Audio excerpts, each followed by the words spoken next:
if the report is adopted in its form currently, it will leave our people walking very long distances.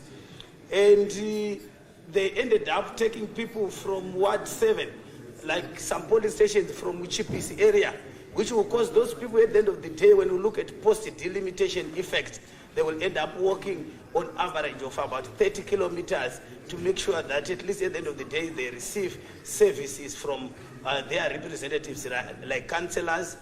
Those are some of the issues.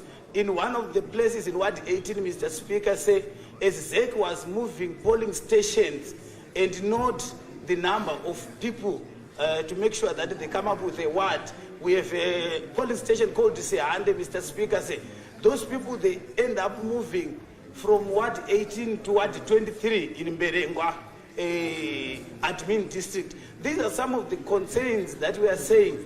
At the end of the day, ZEC, if it had come on the ground, it could have just dealt with these things. Instead of moving blocks of people in polling stations, they could have moved even villages, so that at least at the end of the day, they could have rationalized their numbers properly. We have people who have been asked or moved from places like Jeka, Mr. Speaker, say, to Ward 15, where they will end up crossing big rivers, Mr. Speaker, say. So we are wondering at the end of the day, what will end up happening in some of these areas. Ward 15 of which constituency? I'm speaking around Mberengwa admin district. Thank you. I'm referring to Mberengwa admin district, Mr. Speaker, say. And the other issue, we know that they are using our 2013 constitution. They were using our 2013 constitution to do their delimitation. But there were a number of variables that other honorable members were talking about, but I want to talk about issues of the existing boundaries. We know that with the 2013 constitution, they were saying we are rationalizing, even not considering the existing boundaries, Mr. Speaker, say. I believe the issues around chiefs, Mr. Speaker, say, it was an issue that was supposed to have been considered very, very well by ZEC, because with us, they are telling us that they are not disturbing the boundaries of the chiefs. But at the end of the day, if the chiefs, they were left without wards, if chiefs were left out without chairing what we call ward assemblies, Mr. Speaker, say, it means our development agenda or our development priorities that we have in rural areas will get affected, Mr. Speaker, say, if the report goes in this current format. Because our chiefs, Mr. Speaker, say, they get pride out of chairing their ward assemblies, where they bring their village heads and their councillors together to speak about development. But if that power is taken away by this report, at the end of the day, Mr. Speaker, say, it will create a bit of a challenge. And above that, you find one chief will be put together with another chief in one ward. So basically what it means is another chief will be falling under another chief. Then at the end of the day, it creates cultural conflicts. It creates a lot of conflicts amongst our traditional leaders, Mr. Speaker, say. So these issues, Mr. Speaker, say, they are some of the issues that I said that I think ZEC really needs to look into, and they were raised in our ad hoc report. So my prayer is that the report may be adopted, the one that was done by our ad hoc committee as it is, and make sure that ZEC attends to all those queries that have been raised in that report. Thank you very much, Mr. Speaker. Thank you. Honorable P. Moyo. Honorable P. Moyo. Oh, sorry. There are two P. Moyos. No, it's the P. Moyo on my right. Okay.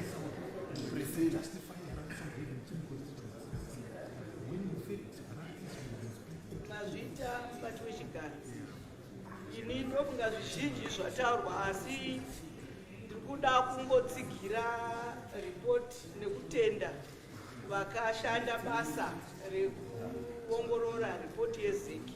Musiri kunzwika kunoko, honorable member. Handisi kuti sei ndisiri kunzwika nokuti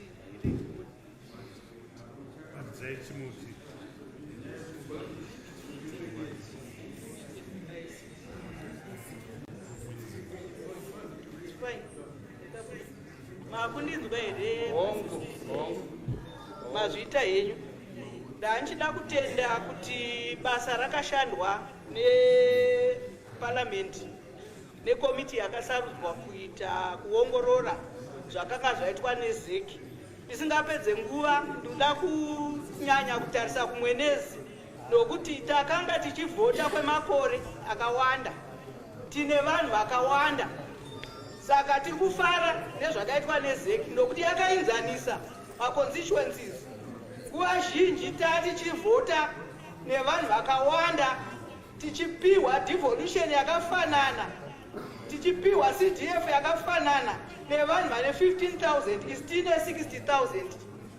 Saka isi tiri kufara kuti nhamba dzakaenzaniswa kumaconstituencies uyezve nhamba dzakaenzaniswazve kumawadzi nokuti pane mamwe mawadzi anga asina vanhu akaiswa vanhu. Saka izvozvo isu semwenezi tiri kufara nokuti tatowedzerwawo constituency nepamusana pekuti tanga takadzvinyirirwa kwenguva yakareba. Toda kutenda president wenyika ino vakaita kuti iganu inyatsoongororwa kunyange zvavo vaine zvimwe zvinoda kutariswa.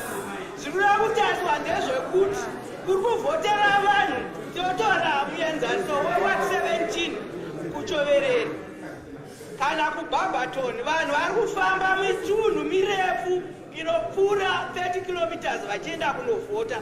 Saka tiri kukumbira kuti zeki ngaigadzise ipapo kugadzisa mapolling stations kuti awande kuti vanhu vakwanise kuvhota vose nokuti pane chembere dzisingakwanise kukwira makomo dzichienda.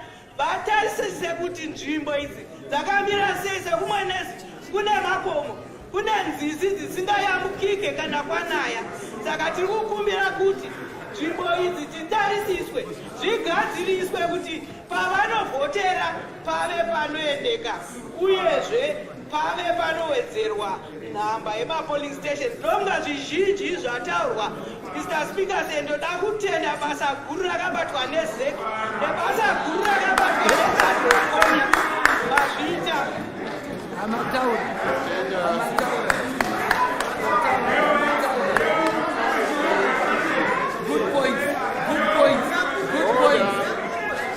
Good points. Order. Good points.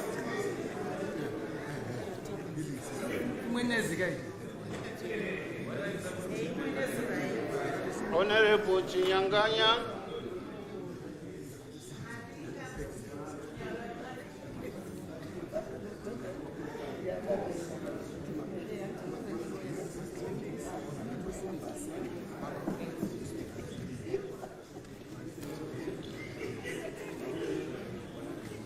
Thank you, Mr. Speaker, sir. Thank you, Mr. Speaker, sir, for giving me the opportunity to add my voice to the delimitation report.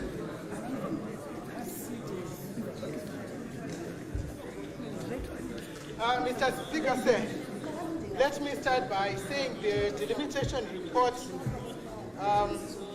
as produced by our ad hoc committee, as tabled by our ad hoc committee, right?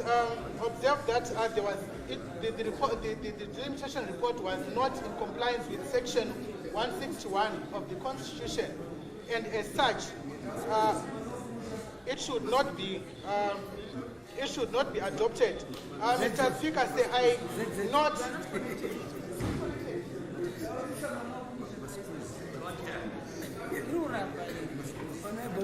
Mr. Speaker, I take note, especially Section 161, subsection 6, D, which stipulates that community of interest should be taken into account.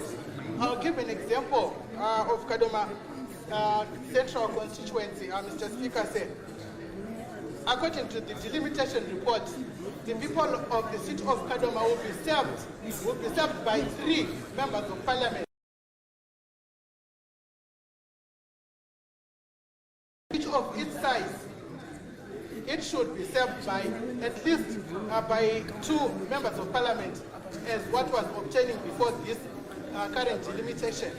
If we take, if we look closely, part of the central business district of Kadoma City was apportioned to Chakad constituency, which does not make sense.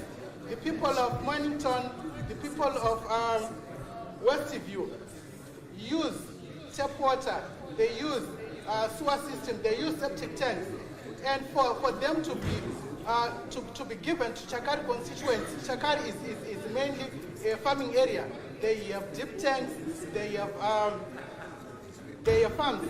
There is nothing in common between those voters, and it will be difficult for members for the members of parliament involved to really allocate their constituency development funds to service those voters, Mr. Speaker said. So on that basis, for lack of community of interest, I think the delimitation report should not see the light of day. And also there is the issue of complicated coordinate system which was used.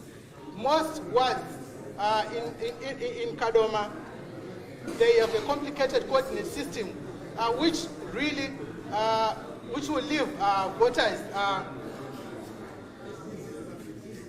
with difficulties in ascertaining which was they fall in.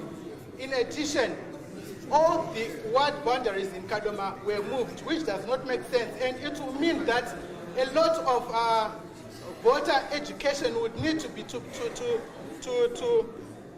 take place to educate the voters in which wards they fall into.